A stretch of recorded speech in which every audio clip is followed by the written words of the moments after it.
pemahaman dia itu dikerjakan dengan baik, tidak itu akan bisa lihat pada saat kita di depan.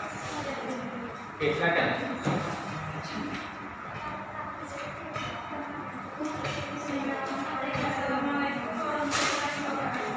Waalaikumsalam warahmatullahi wabarakatuh. Saya akan menerangkan sedikit tentang prinsip-prinsip hukum. Pertama ada tata pemerintahan, yaitu peraturan perundang-undang yang digunakan untuk menyelenggarakan pemerintahan di Indonesia. Prinsip legalitas yaitu prinsip yang fungsinya Indonesia sebagai negara hukum, yang menyatakan bahwa setiap perbuatan, tindakan atau kebijakan aparatur pemerintahan harus didasarkan pada hukum. Kedua, prinsip diskresi, yaitu pejabat pemerintahan dalam melakukan pengambilan keputusan memiliki kebebasan yang dilandasi kebijaksanaan. Prinsip ini merupakan implementasi dari penggunaan wewenang yang bersifat istimewa. Yang ketiga, prinsip adaptasi, hukum yang menghendaki agar setiap pejabat pemerintahan dalam proses pengambilan keputusan. Ketiga, prinsip kontinuitas, yaitu prinsip hukum yang menghendaki adanya jaminan keberlangsungan keputusan yang telah ditandatangani terdahulu. Yang kelima, prinsip prioritas, yaitu prinsip tata pemerintahan yang memberi perlindungan serta mengutamakan pada kepentingan umum. Selanjutnya, prinsip keseimbangan, yaitu tindakan dan kebijakan pejabat harus mengutamakan keseimbangan antara hak dan kewajiban. Prinsip kesamaan, yaitu mewajibkan setiap pejabat dalam setiap tindakan dan kebijakan berdasarkan asas kepercayaan dirinya. Selanjutnya, prinsip motivasi, yaitu prinsip hukum yang menghendaki agar setiap pejabat dalam setiap tindakan dan kebijakan terkandung dorongan yang kuat berdasarkan argumentasi. Prinsip bertindak cermat, yaitu agar setiap pejabat pemerintahan didasarkan atas ketelitian dan kecermatan diri sendiri. Prinsip tidak boleh memperlakukan. Setiap pejabat tidak boleh memperlakukan kewenangan yang dimilikinya dengan pejabat atau lembaga lain. Sudah, jadi ada sebuah bukunya yang melanjutkan ya. Jadi sekarang kita akan ada beberapa prinsip yang kita jelaskan tadi. Nah, kira-kira prinsip yang ada baca tadi kepala ceritakan. Saya prinsip pertama prinsip legalitas. Nah, itu ada ceritakan yang dibaca ya. Dijelaskan apa maksud prinsip legalitas itu.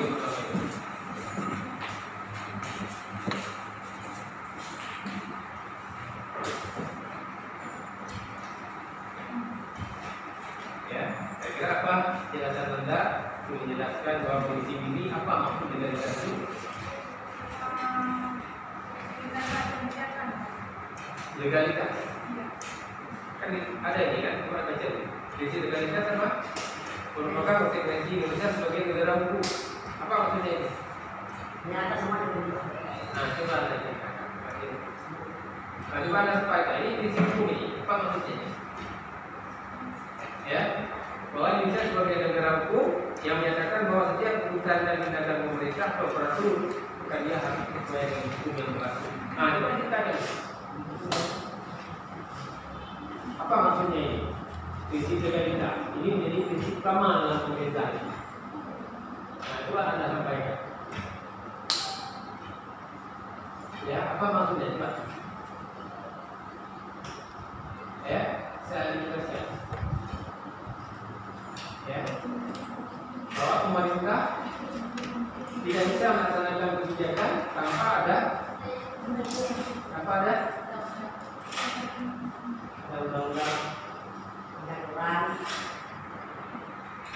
atau kita lanjut teman-teman yang lain. Kalau Anda tidak tahu, ada teman yang lain yang paham, saya menjelaskan bagaimana maksud prinsip legalitas ini.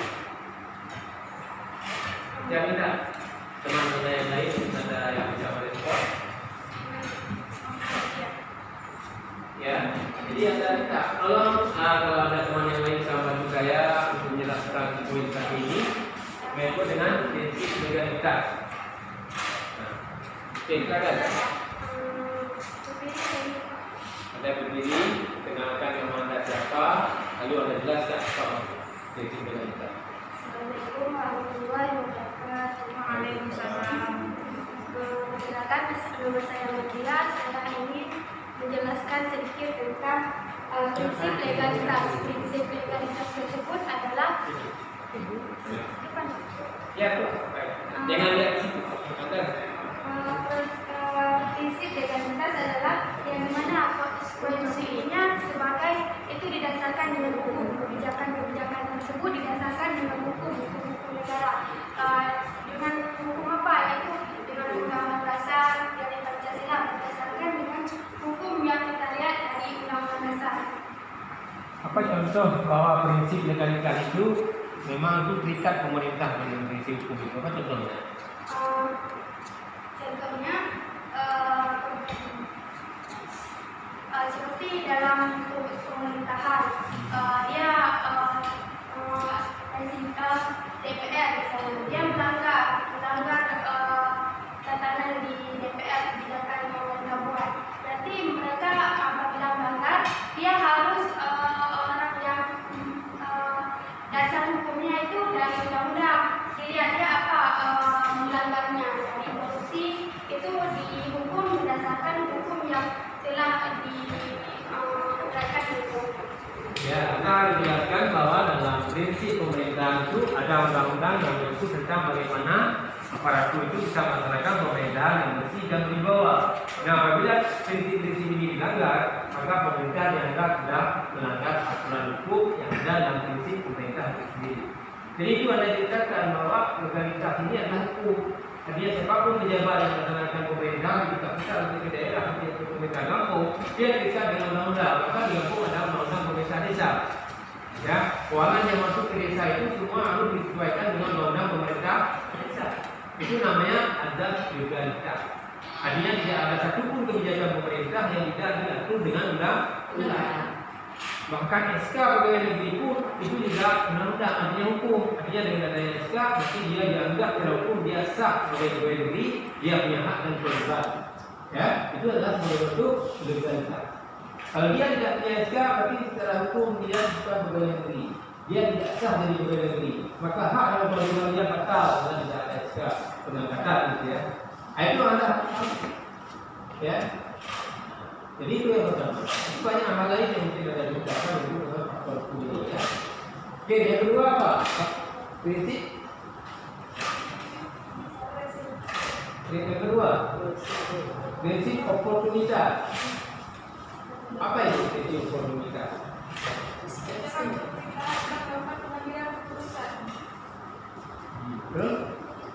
Memiliki kebebasan yang tenaga resmi dan kebijaksanaan. Ya. Ya. Prinsip ini merupakan implementasi dari penggunaan wewenang yang bersifat istimewa. Istimewa. Jadi prinsip oportunitas ini dalam bahasa lain apa? Apa yang dikatakan? Ya. Di pejabat itu jika mereka melakukan pengambilan keputusan, dia memiliki kebebasan. Dia bebas mengambil kebijakan apa saja boleh, sepanjang hal kebijakan itu yang memberikan hal yang baik kepada masyarakat. Membuat kebijakan ini, buat kebijakan ini boleh, apa saja boleh. Itu dikatakan bebas.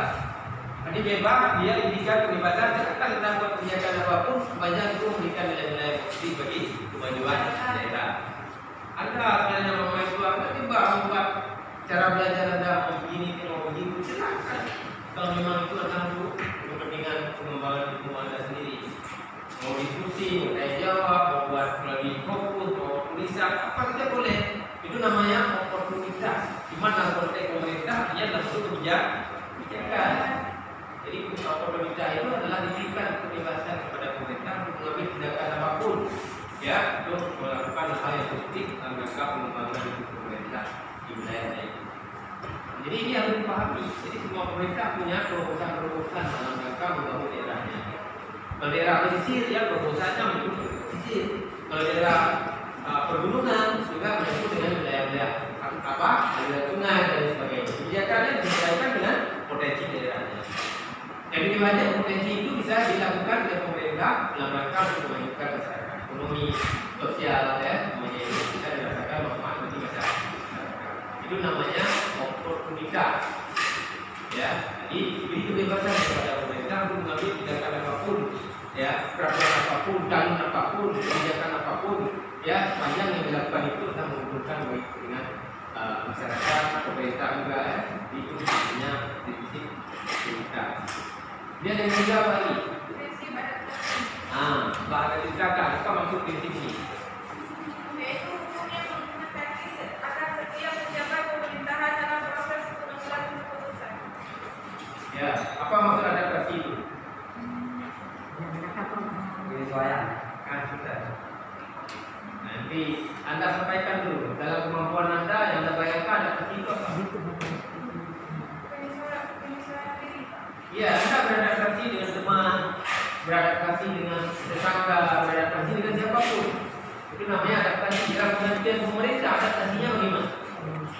Apa yang harus dilakukan oleh pemerintah yang berhubungan dengan adaptasi ini sehingga pembangunan yang dilakukan itu tidak keliru? Apa contohnya? Tidak salah dalam mengambil kebijakan karena dia harus lihat keadaannya apa yang harus dilakukan. Apa contoh kira-kira? Misalnya dalam perusahaan misalnya komunikasi Misalnya pemerintah beradaptasi membangun jembatan, jalan. Jadi pemerintah beradaptasi dalam arti apa? Saya ada jalan yang diperbaiki dari jembatan, misalnya. Apa yang dilakukan pemerintah dalam berkaitan dengan adaptasi? Amati. Lalu, baik. dibuat sebuah kebijakan. Dia akan pernah berpikir ke apa? Ini ada jalan rusak, jembatan rusak. Dulu jembatan Sabang rusak. Lalu pemerintah provinsi, pemerintah pusat, apakah cukup dengan mendengar saja apa jembatan rusak? Apa yang harus dia lakukan kalau dengan adaptasi? Ya, kami kita ini kita bicara adaptasi, bahkan lama pun tanpa adaptasi nanti keliru salah siapa yang salah. Anda harus lihat siapa yang Anda tuju. Ini adaptasi dalam bidang kebijakan pemerintah. Jadi ada jembatan yang rusak, yang kita tujulah pemerintah provinsi, gubernur misalnya. Apakah perlu cukup kita telepon saja? Ini jembatan rusak, udah bangun saja, cukup seperti itu? Apa yang dilakukan oleh gubernur dari tim PI mungkin, tim teknis ini? Nah, coba ada contohkan, itu bicara adaptasi. Ini contoh yang berhubungan dengan kebijakan pemerintah dengan prinsip adaptasi. Apa contohnya? Kita bicara mengenai jembatan jalan. Dia lihat apa? Situasi apa? Ya, kalau memang jembatan yang rusak itu yang dia lihat. Kerusakan bagaimana? Mau diperbaiki atau mau dirombak total atau mau dibuat gambar yang baru? Ya, lokasinya tetap sama, dipindahkan ke tempat lain. Itu namanya adaptasi. Dia tahu bagaimana apa yang harus dilakukan. Ya, yang salah keliru nanti. Tidak mungkin dia mengambil suatu tindakan saja tanpa melihat fakta lapangan. Ya. Jadi itu namanya prinsip adaptasi. Jadi pemerintah misalnya dengar-dengar saja ada marketnya atau bawahannya, tapi dia melihat langsung apa yang harus dia lakukan. Koordinasi ya. Artinya koordinasi ini apa maksudnya? Ya, Anda belajar kontinu. Maksudnya coba kita masuk kontinu selama 1 meter ini. Maksudnya apa? Nah, kita coba penting. Ya, tadi adalah memantau perkembangan rakyatnya. Kewajiban melihat ada yang miskin, ada yang sakit, ada yang macam-macam, apalagi dalam keadaan musibah. Ini harus memantau selalu, itu kewajiban. Bahkan kalau itu yang paling kecil ya, pakai kecil saja ya. Dia harus tahu rumah mana ini yang sedang hamil misalnya. Dia harus berhati-hati ya, membantu berkembang apa saja tiba-tiba di mana mereka. Itu kewajiban memantau perkembangan rakyatnya dalam keadaan sakit misalnya, ada yang miskin misalnya. Kewajiban yang sampai ada orang miskin kelaparan dia tidak tahu. Ada orang sakit atau tinggal dia tidak tahu. Ini keluarga orang sakit. Tadi kalau orang dulu lagi pak, kalau bukan paham ya. Ini kewajiban dia, tanggung jawab ya berarti dia orang sakit dia tidak tahu. Makanya dia harus pantau, itu kewajiban. Jadi rumah ini lihat ke dapurnya. Apa anda masak hari ini? Nggak ada apa. Kalau 3 hari yang tidak masak, ada makanan. Di mana ada food saya ini? Ada apa-apa? Nggak ada beras, nggak ada ikan, nggak ada ini, nggak ada itu. Kenapa kamu berani nak malu dia sampaikan? Ini untuk bapak dan kalian ada kami. Tidak makan hari-hari. Paling minum hanya saja mungkin roti biasa saja. Ada makan, ada beras. Dia sendiri. Saya tak butuh dengan rumah dia sendiri. Itu kewajiban. Kemarin kata dulu di dalamnya lihat ada orang yang memasak batu ya, direbus batunya. Adanya angkat kelaparan, ada makanan dia direbus batunya. Ya, itu melalaikan dia sedikit. Waktu dia apa itu begitu? Waktu dia kata kenapa batu itu kau punya anak sendiri? Tapi apa berbuat tidak ada makanan. Ini pemimpin kami tidak beres ini namanya. Dia urus tentang keluarga kami. Dia tidak tahu itu khalifah. Akhirnya umat kembali ke istananya, ambil gandum dibawa sendiri, dimasak sendiri, baru dah kita beritahu inilah umat dia tak pemimpin. Itulah kewajiban. Bukan hanya sudah duduk dengan dia sudah memimpin, tapi kewajiban nama malu naik muka, kewajiban melihat keadaan ada yang miskin, ada yang sakit, ada yang kelaparan. Ini harus lalu dipantau. Itu kewajiban. Makanya jadi pemimpin kita jadi terus. Kenapa? Kita terus semalaman. Ya, ketika ada orang sakit itu. Jadi itu ya kewajiban. Kemudian apa lagi? Prinsip peniadaan akibat kebijakan. Ada perbuatan ya. Coba ini depan. Lagi coba. Apa contoh prinsip peniadaan akibat dari sebuah kebijakan? Jadi kebijakan itu semua ada risikonya. Setiap kebijakan kita pasti ada risikonya. Pasti ada korban. Apa maksud prinsip ini? Peniadaan akibat daripada kebijakan. Peniadaan. Apa contohnya?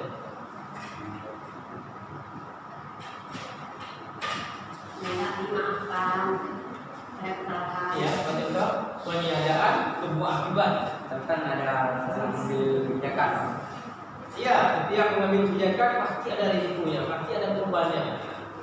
Tapi harus diminimalisir. Korban tetap ada, pasti ada risikonya. Tapi contohnya apa?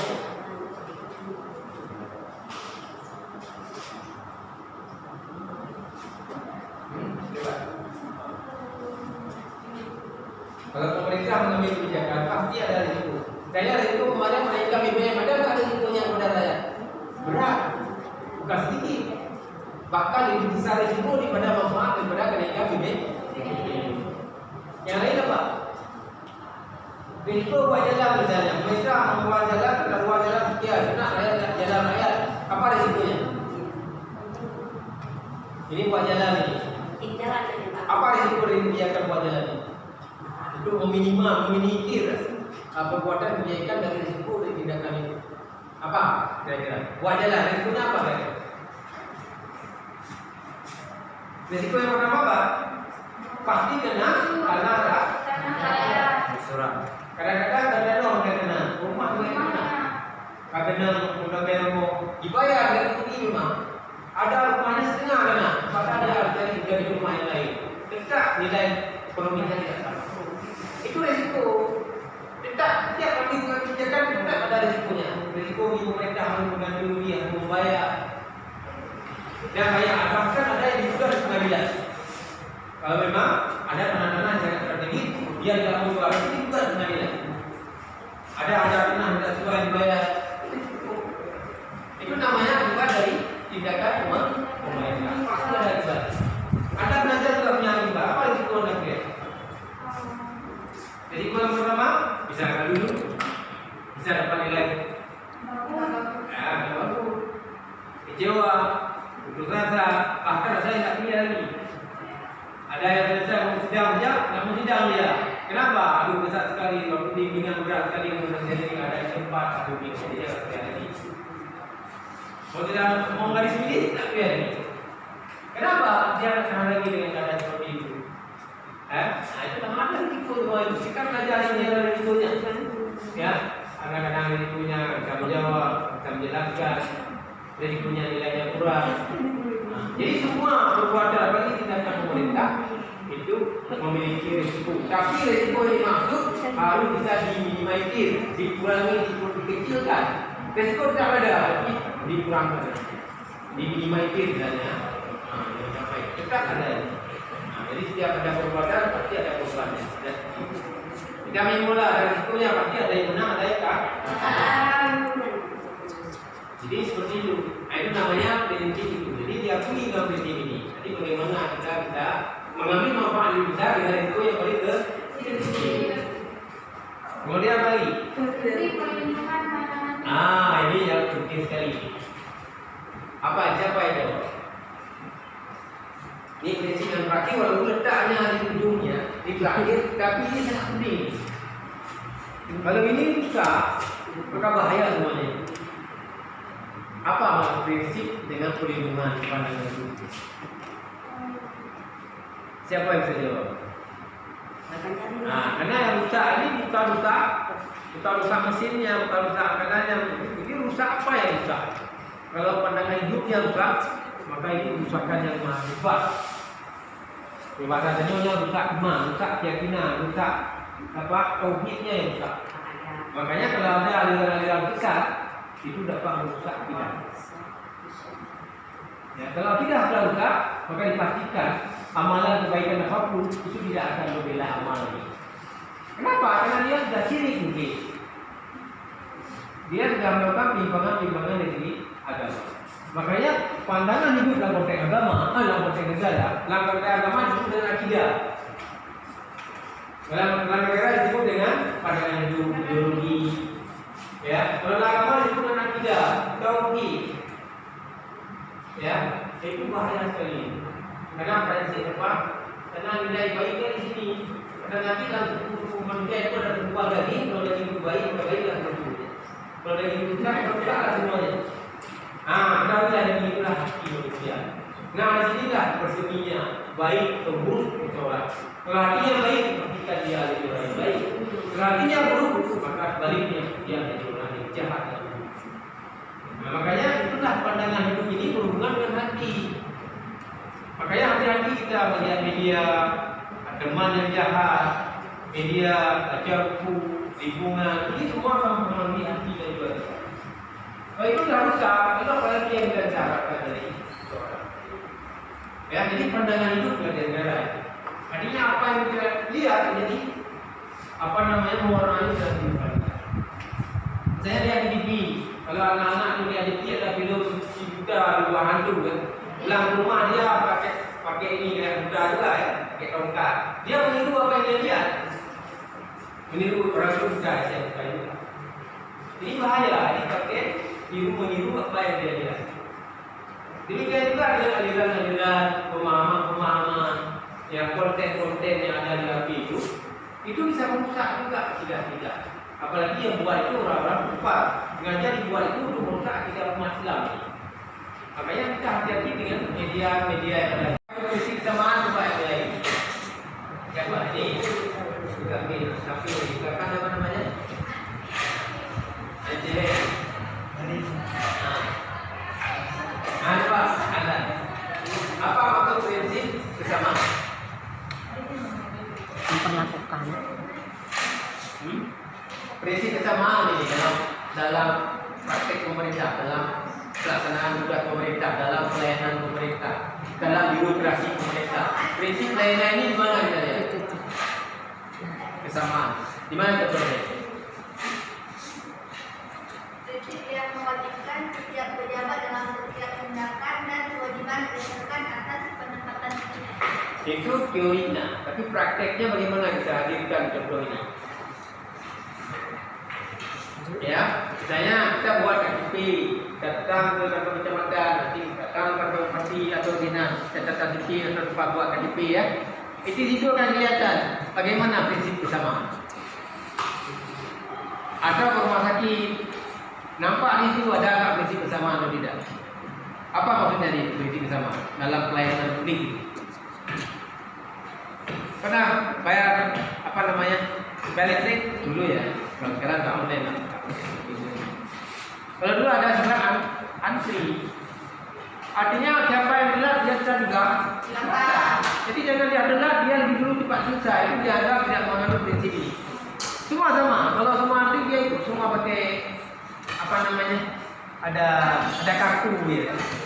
Ada kartu ya, ada kartu nomor berapa, ada pokoknya di belakang. Makin lama susah, itu namanya kesamaan. Ini kan baru kemarin baru hari ini kan masih selesai. Kenapa? Tapi tidak menganut prinsip sama. Jadi siapapun dia harus dilayani sesuai dengan aturan yang ada. Yang lama itu lambatlah. Kayak mau miskin sama aja, Pak. Iya, mau pejabat kayak mau siapapun dia itulah kita terapkan. Kalau prinsip ini diterapkan, hebat sekali negara ini. Jadi bupati pun bayar lagi dia menunggu kita. Kalau dia lama, ya kan masuk cepat. Nah ini dia berikan contoh yang baik pada.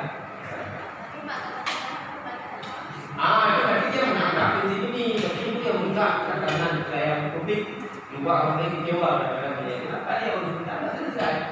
Ini orang dalam, ada kita orang dalam berdua. Iya. Semua orang luar, hanya begitu orang bersepuluh. Kayak kita yang salah paling depan nanti sampai depan, yang belakang kalau presiden itu juga gantinya untuk depan. Itu namanya prinsip sama. Jadi dalam pandangan kita sama yang kita kuat.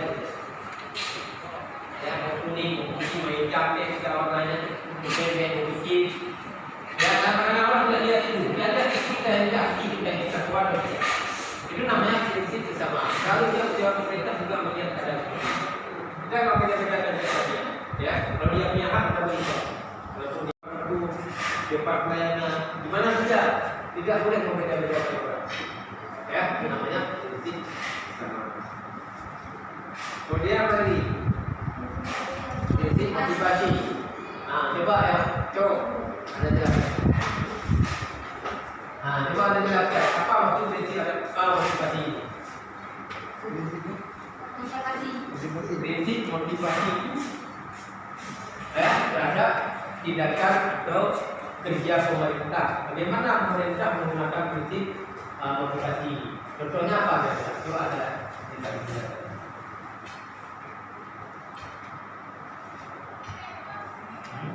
Prinsip hukum yang lagi ya.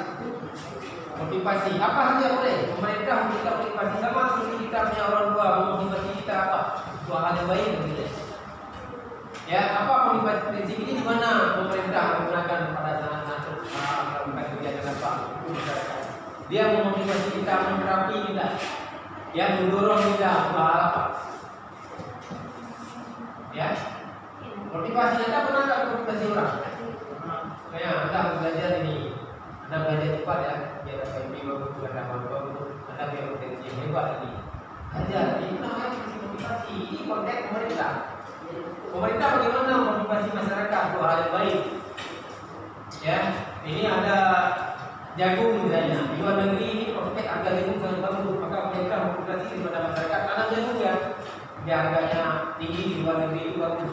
Nanti kita pasarkan keluar biar mendapatkan masyarakat meningkat. Jadi motivasi kepada rakyat agar rakyat mau menanam jagung, sehingga harga jagung ini nanti akan tinggi dan bisa mendapatkan penghasilan besar. Ini namanya motivasi, artinya dia mengarahkan rakyatnya untuk bekerja. Dengan dia bekerja jadi rakyat malah gitu. Rakyat belajar ya. Kalau motivasi aja sedangkan fasilitasnya yang lain nggak disediain kan percuma juga. Ada. Jadi lagi pemerintah memberikan arahan motivasi, hidupnya sudah diberikan duluan, memberikan bimbing, ada lahan, Ya. ada pendamping lah. Bukan hanya sekedar mengatakan kerja, tapi juga ada fasilitas yang disiapkan oleh pemerintah untuk mendorong masyarakat bisa bekerja dan menghasilkan pendapatan yang baik. Ya, kasih bimbing misalnya, kasih buku, ya, dikasih apa? Ada pendamping nanti bagaimana cara kerja, cara merawat dan sebagainya. Sehingga hasil panennya bagus. Itu namanya motivasi. Jadi bukan sekedar menyampaikan informasi, bukan hanya sekedar dorongan mulut ya, menyampaikan tapi juga membantu dari segi apa yang membutuhkan kegiatan. Belajar yang baik ya, kadang-kadang di generasi yang baru, yang gelap, itu ya. Ini namanya motivasi. Agar menjadi warga negara yang baik, agar mencapai kemajuan bangsa. Itulah generasi Anda ini. Kamu belajar. Kalau Anda yang belajar di mana nasib bangsa Aceh itu kan. Ini namanya memotivasi yang generasi ini mau belajar. Jangan biar itu janda, biar mau berhenti.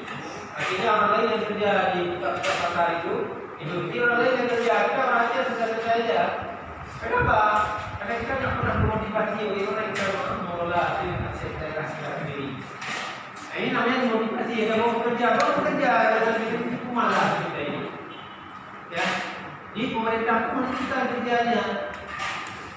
Kalian yang rakyat dia juga bekerja, dia turun ke lapangan, turun ke masyarakatnya. Motivasi dia akan bangun semua kerja. Maka dengan cara seperti itu dia akan dapat membangun masyarakat, potensi daerah, kemajuan ekonomi, sosial. Ya, ini adalah hal yang sangat perlu dilakukan oleh pemerintah.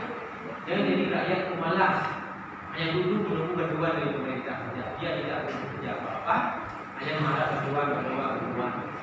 Nah ini jadi penyakit malas ini. Makanya perlu motivasi, dibenahi, didorong dengan semangat yang tinggi, karena dengan bantuan agar masyarakat bisa bekerja pada juga ya. Kemudian prinsip bagi bertindak cermat. Coba ini. Coba.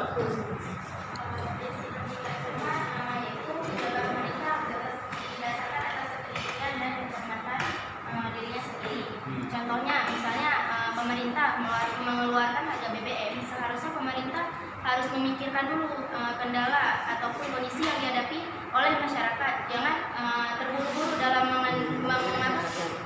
memberikan keputusan untuk mengeluarkan harga BBM yang tidak sesuai terhadap masyarakat, sehingga masyarakat kesusahan dalam menghadapinya itu. Iya, betul. Dalam hal BBM juga harus sangat berhati-hati karena menyangkut dengan dosa rakyat. Maka rakyat menginginkan hari ini BBM dinaikkan dengan tingkat ekonomi yang ada sekarang ini, itu hanya diperhatikan, hanya dipertimbangkan. Karena rakyat pemerintah tidak ingin membebani rakyat dengan beban yang sebenarnya tidak mampu dan sebagainya. Maka dia sangat cermat dan sangat hati-hati sekali juga mengambil kebijakan dalam menaikkan BBM, ya. Itu bisa dari satu contoh dan baik. Berikutnya apa lagi? Prinsipnya mencampur adukan. Tidak mencampur adukan kewenangan. Siapa yang menjelaskan? Saya mereka. Yaitu merupakan prinsip yang tidak boleh mencampurkan kewenangan baik untuk lembaga lain ataupun kewenangan orang lain antara satu lembaga lainnya. Contohnya apa? Contohnya misalnya kita punya dinas kerja dinas depan, jangan mengambil posisi kewenangan dinas PK, mengambil keputusan atau menaikkan apa itu sebenarnya, memberi izin, padahal itu kewenangan kepala PK gitu. Ada lain tambahan untuk bisa menjelaskan jangan sampai mencampur aduk kewenangan, karena porsi tugas yang tadi diberikan masing-masing sudah ada. Jangan sampai kita melakukan sesuatu yang bukan tugas dan kewenangan kita. Apa contoh? Bila kita dalam satu instansi misalnya, apa contohnya? Ada unit A, unit B, ada tugas A, tugas B, ya. Bagaimana ada tugas itu tidak mencampur aduk, tapi kita laksanakan sesuai dengan porsinya. Siapa yang saya jelaskan lagi? Yang belum pernah menjelaskan, ya, karena ini biar itu nanti saya ini pertanyaan. Maka Anda harus coba sekarang menjelaskan, ya. Coba siapa yang bisa cepat dari waktu kita sedikit. Jadi artinya dari awal Anda sudah perkirakan ini hanya dibahas pertanyaan dan akan dijelaskan nanti, karena ini kan tidak bersama. Jadi ketika semasa ini kita akan berburu yang menunggu lama waktu nanti. Ya, langsung nanti saya Pak, kalau dia berburu, saya ada yang itu harusnya. Tapi ini nampaknya tidak ada, dirubah gitu. Yang belum pernah, yang belum. Artinya dia berangkat semuanya. Jadi bahan yang saya ini semua bisa direspon semua ya. Semua dapat gitu ya. Hanya orang-orang itu ya. Karena kita berangkat prinsip bersamaan. Ini semua sama. Ya semua dapat gitu. Jadi rugi yang dalam hal itu saja. Kalau kesempatan kali ini Anda tidak dapat. Track record Anda tidak punya ada sama sekali. Bila tidak ada rezeki dan dia tidak kurang, itu pasti diam saja. Kalau kesempatan Anda berikan. Kalau pihak-pihak sebelumnya mungkin ya agak kelihatan. Tapi hari ini Anda kelihatan dulu kalau Anda sudah duduk saja akan nampak dalam pertemuan. Saya sudah berikan kesempatan satu minggu hari ini Anda tulis. Jika hari ini kita menyampaikan saja apa yang sudah Anda bisa pahami. Jadi minggu-minggu kesempatan saya Pak. Yang lain juga saya. Anda baru kesempatan untuk menjelaskannya. Silakan Pak, bisa bunyi. Siapa yang dulu? Yang tadi Ya, Anda.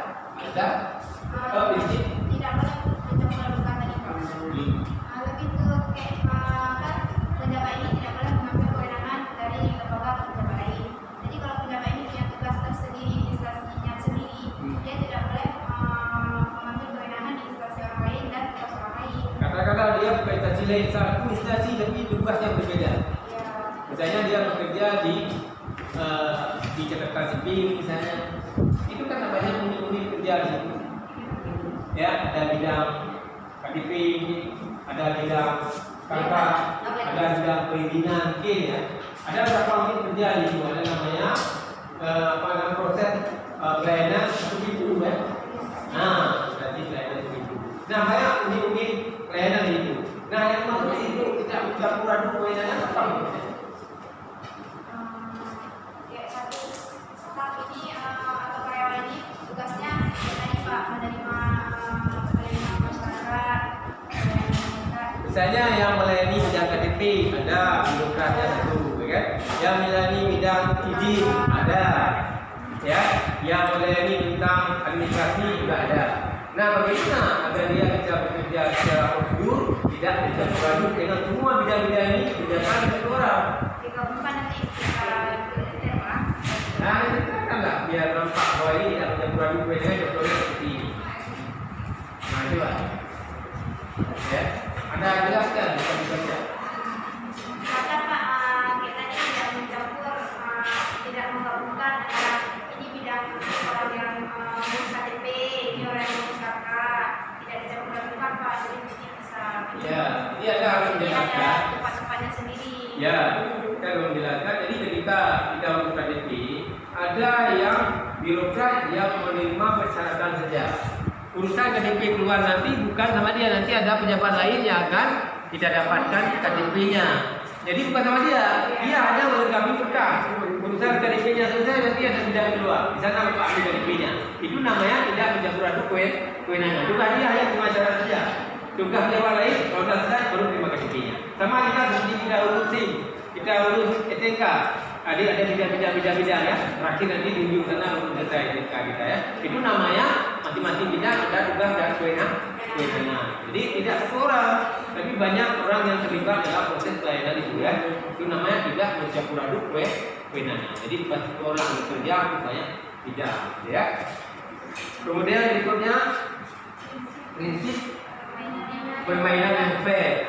Ini di belakang coba. Belakang sekali coba. Apa maksud prinsip permainan yang fair? Bagaimana sikap pemerintah dengan prinsip ini? Yaitu prinsip untuk yang menekankan agar setiap tindakan aparatur pemerintah mengikuti aturan layak secara layak dengan memberi kesempatan yang luas. Itu. Sudah contoh? Coba kasih contoh satu bahwa ini adalah suatu prinsip yang diterapkan pada pemerintah agar dia fair ya, artinya melakukan sesuatu yang baik ya, artinya menunjukkan bahwa pemerintah ini tidak ada untuk sesuatu yang sampaikan ya, fair saja kita usaha kayak betul kayak ada yang diikuti itu namanya fair. Apa contohnya coba? Jadi mahasiswa yang fair, jadi dosen yang fair.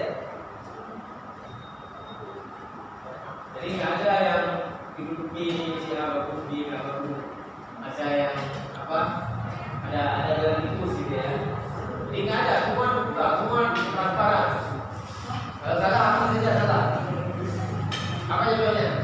Saya pemerintah, terima pegawai negeri. Ada hukuman? Fair. Tidak terima pegawai negeri secara tertutup, hanya masuk orang-orang tertentu saja di dalam pemerintah. Itu dianggap tidak fair. Nah, demikian juga pengumumannya fair, bahkan bagi online saya langsung keluar berapa ada nilai, berapa semua ada dulu. Ini namanya fair. Artinya tidak ada yang rekayasa di YouTube ya. Ini fair. Jadi tidak ada, apalagi di model ini tidak ada, karena pakai sistem semua. Ya, yang nilai yang bagus akan keluar, yang nilai yang bagus ya dulu. Mereka seperti ini. Kita fair. Demikian juga yang lain. Kalau dia salah, aku mengakui, pemerintah mengakui salah karena melakukan kebijakan yang tidak pantas. Kebijakan ini merugikan rakyat. Fair. Presiden Jokowi misalnya mengangkat BBM pada saat rakyat terganggu ekonomi, dia akui kami keliru salah dalam mengambil kebijakan. Fair. Itu namanya prinsip fair.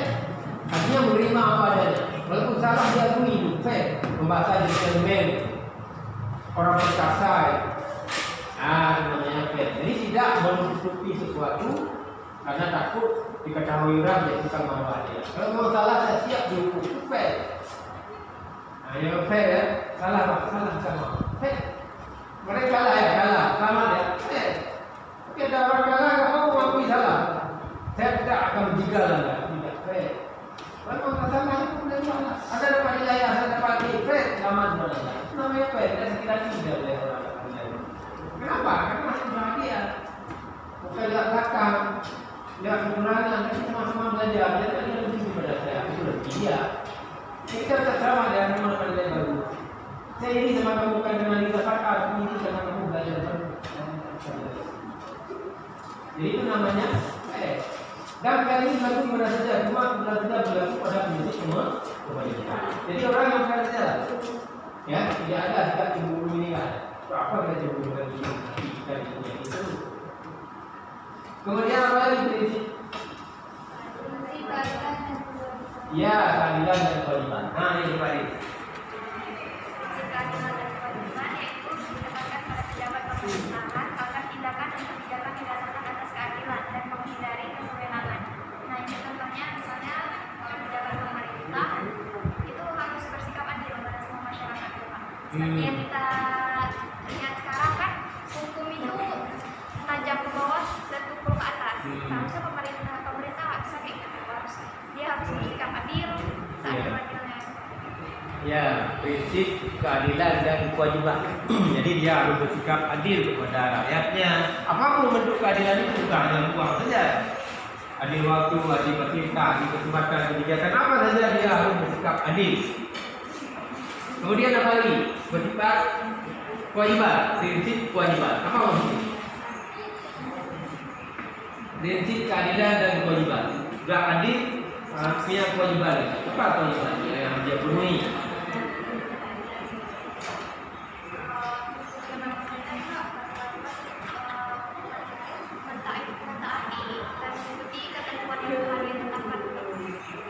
Kewajiban pemerintah terhadap rakyat ya. Apa yang harus dia penuhi? Karena ini amanah. Ini ya, maksudnya apa? Iya, dia sesuai dengan apa yang diarahkan dokter ini. Apa? Obat ini ada yang 2 hari, 3 kali, ada 2 kali. Ya, itu kan selalu biasanya gitu. Ini kontinu dalam prinsip pemerintah maksudnya apa? Sih Pak, nggak tahu Pak. Ya, Nggak tahu. ya.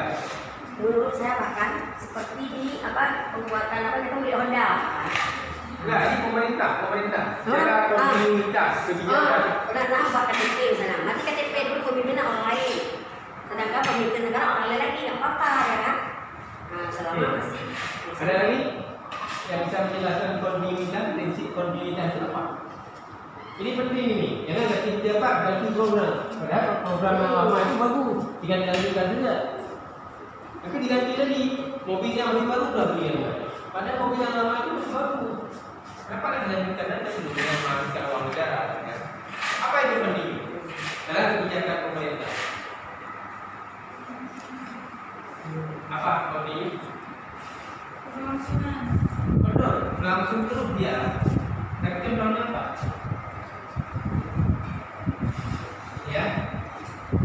Nah, kalau di Jiran itu ada yang namanya hari Jumat mengaji. Program bupati yang kemarin itu di hari Jumat semua pegawai negeri mengaji.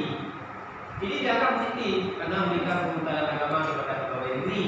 Maka selesai nanti pegawai ini yang buat program ini dilanjutkan oleh pegawai yang baru nanti, dia melanjutkan lagi, dia kontinue terus. Kenapa? Karena dianggap hal yang positif. Ya demikian juga yang lain-lain. Hal yang baik itu dilanjutkan terus apapun pejabatnya. Itu namanya prinsip kontinuitas. Akan diteruskan lagi oleh pemimpin berikutnya. Ya, itu namanya prinsip kontinuitas. Jadi jangan ganti pejabat, ganti program. Hal yang baik dilanjutkan, yang kurang baik lagi stop. Karena itu kontinuitas kepada pemerintah dan masyarakat. Kemudian lagi prinsip prioritas. Ini bisa dijelaskan? Prinsip dalam pemerintahan yang berikan perlindungan serta mengutamakan pada kepentingan umum. Ya, contohnya apa?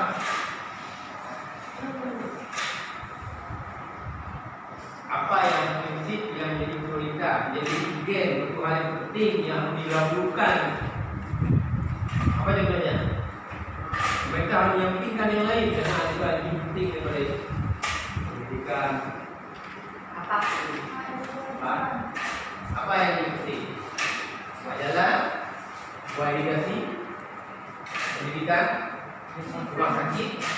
Di antara yang penting-penting, mana yang lebih penting? Pendidikan. Kalau kira-kira masyarakat apa ini bisa belajar? Berarti ada menyangkut dengan kebutuhan makan. Ya, dia paling apa? Sandang pangan. Jadi di masyarakat memberikan makanan dulu lah. Kebutuhan makanan, makanya irigasi itu harus dibangun. Karena kalau masyarakat lapar, masyarakat tidak punya energi, tidak bisa belajar, tidak bisa usaha, tidak bisa membangun negeri, maka ini akan menghalangi yang lain. Maka yang paling penting di sini adalah membangun irigasi dalam rangka dengan pangan masyarakat, karena ini jadi orang pokok. Ini mungkin bisa meninggalkan yang lain di dalam mendarat. Nanti kalau ini terus baru pelan-pelan ditingkatkan yang lain, karena ini merupakan kerja masyarakat, bukan terus energi, tenaga. Kalau ini tidak ada, mana lain antara ini kalau lapar berpikir rumah sakit. Ya, jadi itu namanya perintah. Jadi irigasi diperintahkan, jalan juga, kemudian juga pendidikan. Tapi di antara ini makanan, kebutuhan pokok itu harusnya paling utama. Karena masyarakat lapar, maka semua kegiatan tidak ada. Karena energi tidak ada, kemampuan berpikir tidak ada, karena ini isinya yang tidak mendukung. Kan? Nah ini namanya perintah itu harus dijalankan. Ya, nanti baru benar-benar dilihat mana perintah berikutnya dan seterusnya. Kemudian prinsip keseimbangan. Nah, coba yang lain jawab. Ini kepada siapa yang bisa pilih salah satu? Anda jelaskan apa prinsip keseimbangan itu? Ya, bahwa dalam hidup memang perlu seimbang. Ya, tidak berat sebelah. Jadi harus seimbang antara rohani dan jasmani. Dan pemerintah tahu itu. Seimbang. Apa contohnya? Dia seimbang ini. Bahkan kalau dalam Islam tidak seimbang, maka akhirat lebih utama daripada dunia. Karena akhirat lebih balik. Dunia ini hanya panas, sementara dia akan berakhir. Nah, bagaimana sikap kita dalam keseimbangan ini? Antara hak dan kewajiban. Ya, artinya contoh hak kewajiban itu apa? Pajak. Seorang, misalnya dia menerima hak, dia harus mengeluarkan kewajiban. Apa yang kewajiban?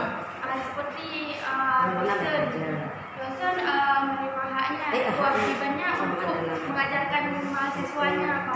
Ya, itu kewajiban dosen mengajar mahasiswa, mendidik mahasiswa, membimbing mahasiswa, ya. Agar mahasiswa menjadi orang yang terdidik dengan kemampuan, punya ilmu, punya akhlak yang baik, kan? Nah, kewajibannya enggak dilaksanakan. Haknya apa? Ya, ada gaji, ada tunjangan, cerita, ya.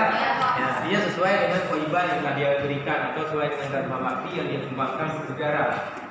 Nah, kewajiban Anda bayar cuti, waktu buang pada waktu, laksanakan tugas sesuai yang dibebankan oleh dosen, ya, mengikuti ujian. Nanti kalau Anda dapat hak, dosen akan menilai mana mahasiswa yang memiliki kewajiban, mana yang tidak.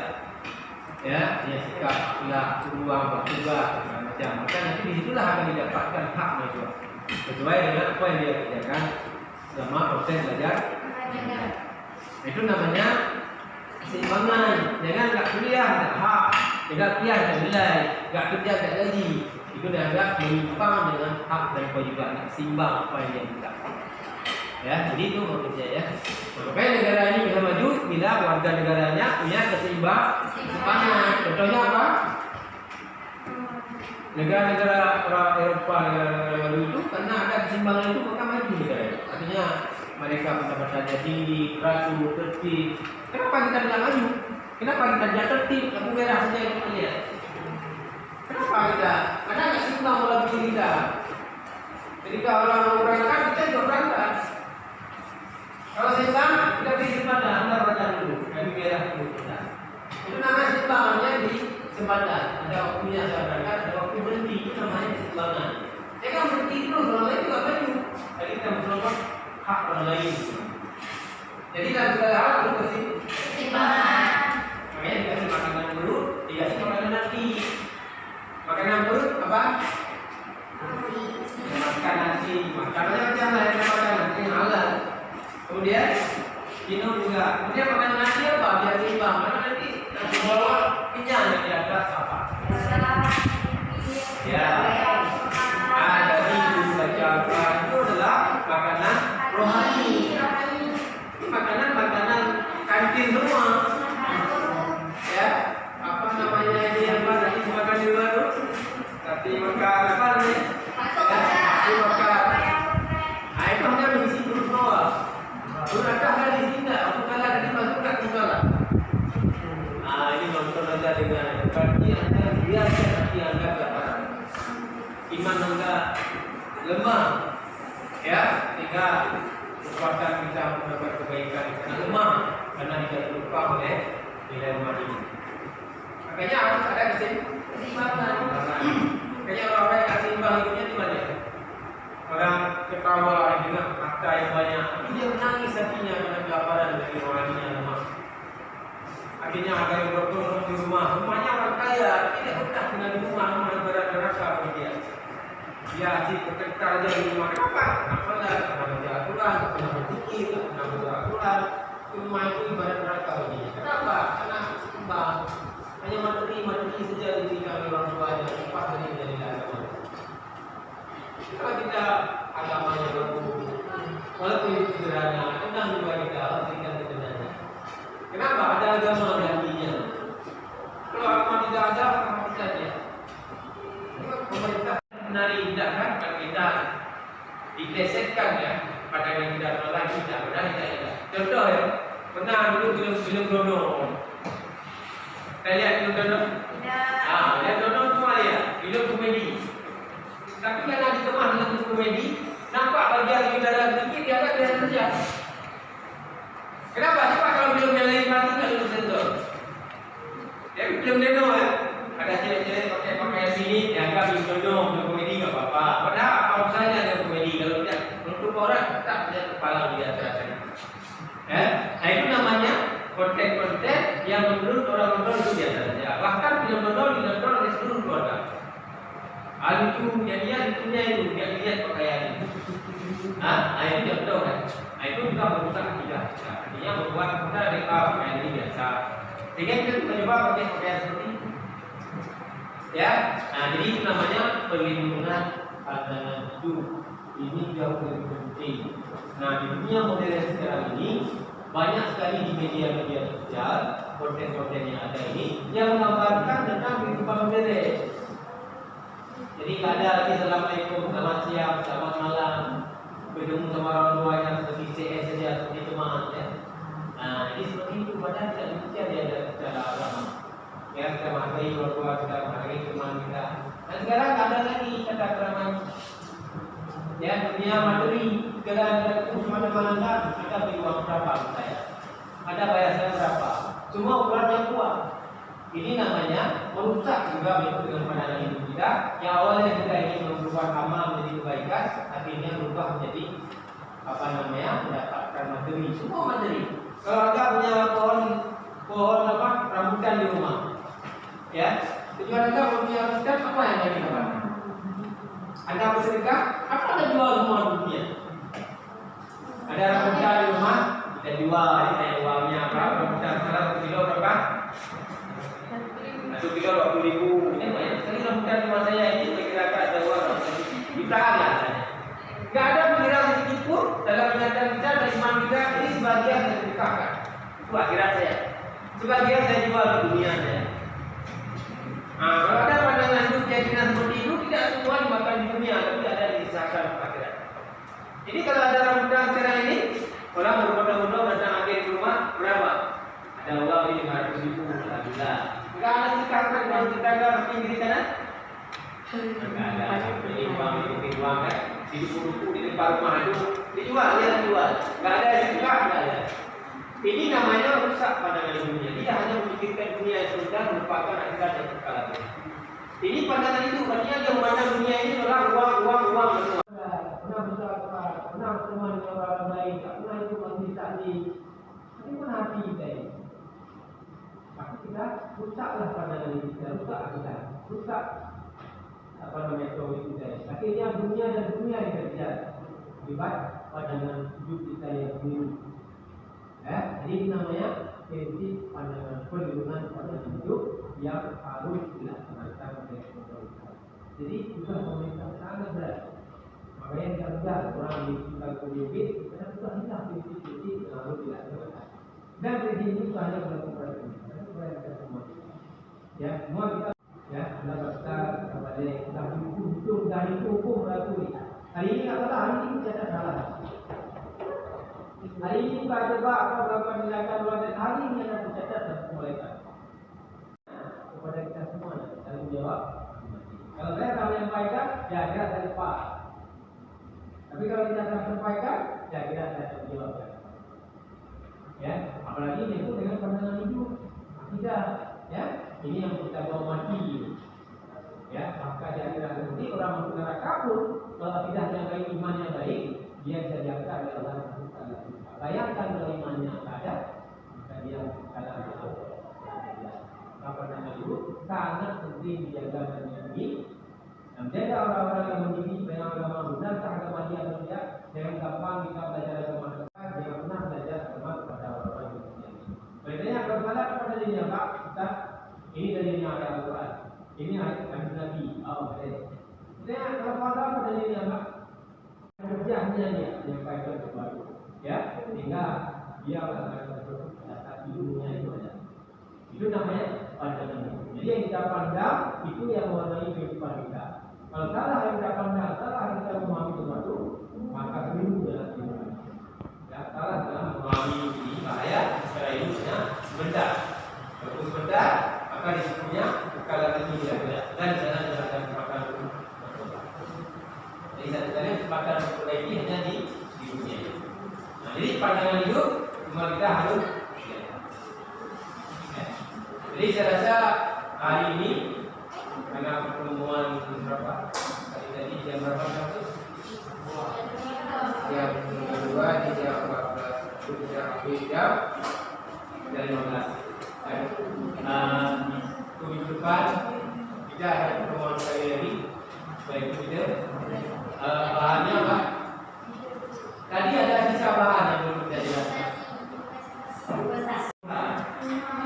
Ya, di minggu depan Anda tulis 2 Juli sama kerja ini juga bersama dan masing-masing Anda akan minta tanggung jawab penjelasan tentang 2 bahan. Ya, jadi walaupun judulnya sama, tapi mungkin dalam redaksi dan penjelasan berbeda. Jadi jangan dikopi yang memang masing-masing Anda berkompetensi untuk menjelaskan mana yang baik. Ya, jadi saya rasa demikian. Mudah-mudahan untuk depan nanti kita bisa bertemu lagi dan bisa menjelaskan hasil uji yang kita lakukan dan bahan. Terima demikian pertemuan kita hari ini. Kurang saya minta maaf. Assalamualaikum warahmatullahi wabarakatuh. Waalaikumsalam.